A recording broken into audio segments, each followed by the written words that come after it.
Hi, this is Scott, Kilo Sierra 6, Delta Alpha Yankee, and in my last video, I showed the MCOM carrier that I had set up based on a Spectre Gear R2 special purpose chest rig.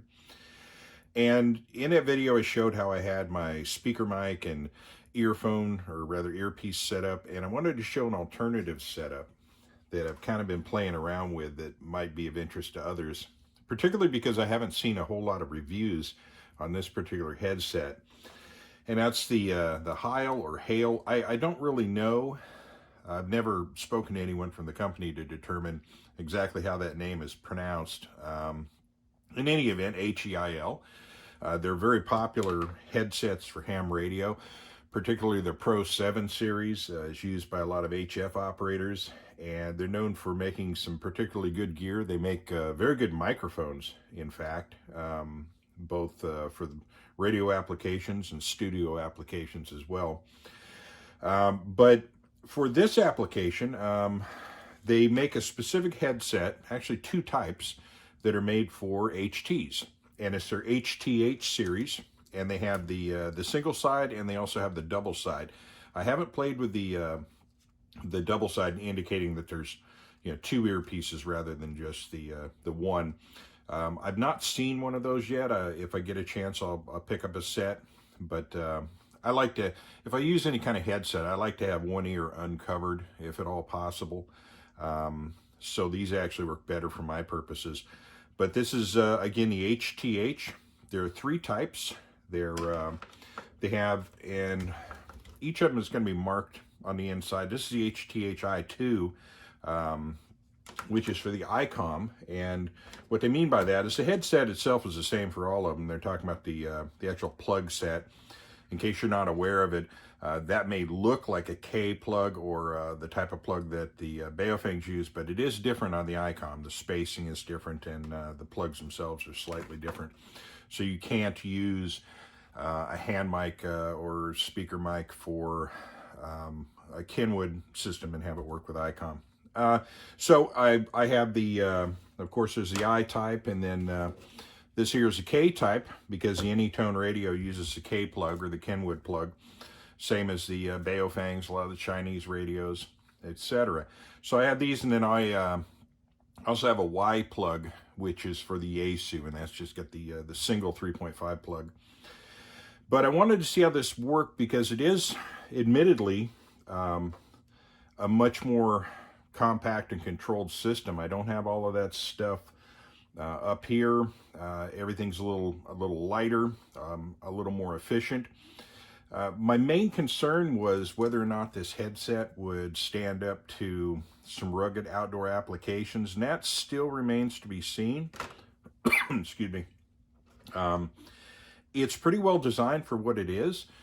The price, I believe, was under $50. I think I paid like $47 per set on this. And the impetus for this really came out of a trip I took recently with my wife to the coast. And usually, like a lot of husbands, I'm the one that drives. And on this occasion, we were taking her car, and I don't like to drive her car. The seat's a little too small for my backside. So she went ahead and drove, and I got to sit there and ride shotgun and play with ham radio the entire way to the coast. And the whole time because I didn't want to disturb her with the radio traffic, so I had kind of the setup that I had previously on this with a speaker mic and an earpiece in my ear, and it worked okay, but I wanted something that was a little more efficient. So that got me looking into this, and then I've been playing around with these, and I was doing the video on this particular carrier, and I thought, hey, I'm going to hook this up. And you'll see I'll post a picture either on this video, or you can look at the thumbnail, and you'll see a picture of me that was taken yesterday. And what we're talking about there is, I think, October 3rd or 4th. And for those of you familiar with the Central Valley, you'll see the picture and go, oh, Valley Fog. Yeah, I'm real familiar with that. It's not Valley Fog. That's actually the fire that we're currently having up in the Sequoia National Forest. And that's the degree of smoke that's currently on the ground in a little town called Exeter, which is at the base of the mountains there. And the smoke yesterday was downright oppressive. But I took the rig out, and I was kind of playing around with it just to see, walking through the trees and going through the brush, am I going to have any problem with this? And I sort of encountered the same problem I encountered, and I'll talk about this later when I talk about headsets for tactical considerations. And that being things like boom mics, any kind of appendage that you have on your body is going to snag when you go through brush. So something to be aware of when you're using one of these. This will end up hanging off the back of your neck in short order if you're not careful about how you manage this. But I'm so far kind of impressed. It actually is a pretty efficient system. And if you're talking about something, you know, not necessarily search and rescue, but areas or just general field work, these could be pretty effective, really. And I'm already thinking in terms of the ICOM rig, which I got this from my ID51, but this would be a hot little headset for the IC705, the QRP rig that they make. So something to consider, but not bad. So let me kind of go over a little bit about the headset itself, and let me move this aside so we can see clearly. Oh, and real quick, you can see how I sort of have this routed. It's not terribly complicated. One thing to keep in mind, though, is this plug is just a little too big to be able to stick through the channels on a carrier. That's one thing I was mildly disappointed about. I cheated a bit and used my utility pouch to kind of contain all the excess wire and use as a base point for this. And of course, I routed it up, comes through this carabiner. And this is handy for a couple of reasons. It serves for routing. And also, when I'm not wearing the thing, just simply drops down and hangs in front of my body off of that. So it routed okay. I'll probably clean this up later with some zip ties and get it locked in. But let's set that aside for a moment and just talk basically about this. Show you it's fairly simple. The headset itself adjusts with the ratcheting mechanism, a little different than what you sometimes see where you have kind of a chrome flat piece of spring steel that slides in on itself. This doesn't have that, so that's an improvement already. It seems a bit more sturdy, good solid housing here that it fits into. And again, this is ratcheting. Didn't find any excess movement. Very comfortable on the head, well padded on this side. You will find the earphone or the earpiece is a bit on the small side. It covers just to the inside of your ear, the actual ear itself. If it's okay, I have heard that some guys that use hearing aids, for instance, if they're the ones that go behind the ear, you can have a little bit of a problem because the hearing aid is going to be outside of the actual ear cup itself. So that's a consideration if you do have some hearing loss and you use hearing aids. Another thing to keep in mind, oh, well, before I get to that, let me show you the boom mic rotates, and it will rotate all the way over to the other side if you want it to go off of your right ear, and all the way to the other side if you want it to go off of your left. Very simple setup there. It's got a good long generous cord. You do have a push to talk button that's rugged enough, good positive control, feels well made. I don't like the clip at all. The clip is so large that when you can kind of see the geometry of that.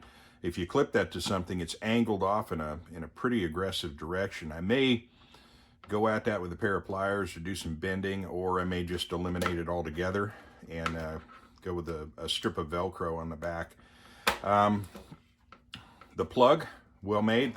All the cordage and everything, again, you have plenty enough cordage. It's all good quality. The build looks good, you know, and it's about what you would expect from this company, which is, you know, known for quality. And really, that's kind of about it. There's not much else to describe, except to talk about a couple of factors you need to keep in mind when you're using it, and then I'll talk a little bit about the performance of the unit itself overall. One big thing you want to keep in mind is if you're not familiar with microphones in general, and all you've ever talked into is an HT, you sort of take for granted talk into the front of the radio and everything as well.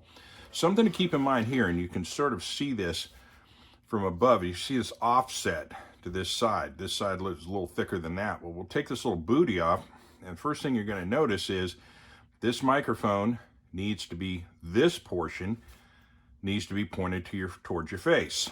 Okay, that's an air vent. But the part that looks like the salt shaker, that needs to be pointed towards your mouth. It seems like a simple enough idea, but when this thing is covering or you have this little sort of wind cover on here, and you're just moving this thing around, it can very easily end up getting pointed downward or upward. You'll still be heard, but not heard as clearly. And one objection that you'll hear sometimes is people say, well, I get horrible signal reports. Another person will say, well, I get great signal reports. Well, I can tell you, if you're not locked into which direction that microphone is facing, that may be actually your problem. So if you're having any signal report issues, give that a try before you give up on it. I didn't have an issue with that. I identified it right away. And I get in the habit, if I'm adjusting this boom, I just grab the rounded portions and then I move it from there, so that the grate for the microphone is always pointed in the direction of the mouth. But that's about it. Lightweight, simple headset designed specifically for handhelds. The price is good. It comes from a company known for quality, and you can rest assured you're going to get a decent enough product. Is this on the level of a Pro 7? Of course not, but a Pro 7 is going to set you back $350. This is designed to be what it is, a headset that interfaces with a very simple HT, and for what you're paying for, you're getting a good return on your investment. It's a pretty effective system.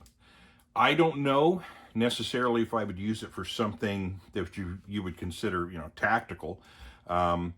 We'll talk more on that later. And again, I'll be doing a number of different alternatives for more uncertain times, so to speak. And we'll be talking about Comtacs and Liberators, and then some other lower cost alternatives that in my opinion are just as good, if not better. And I'll cover those in videos to come up. But for now, the Heil or the Heil HTH, pretty good setup, something to be considered. And again, if it's not for you, at worst you're out, $42, $43, something like that. But I think you'll like it. I like it. But again, if you're looking to dip your toe into headsets, or you're looking for a system that may be, a little more, oh, what's the word I'm going for here? It's almost there. I don't know. A little better organized. How about that? So you don't have all of those crazy wires that I was showing you in the previous video. This is an alternative to look at. So with that, I will bring this to a close, and thank you for listening. Again, 73s, and this is Scott, Kilo Sierra 6, Delta Alpha Yankee in Southwest Visalia. And again, thanks for listening. Have a good day.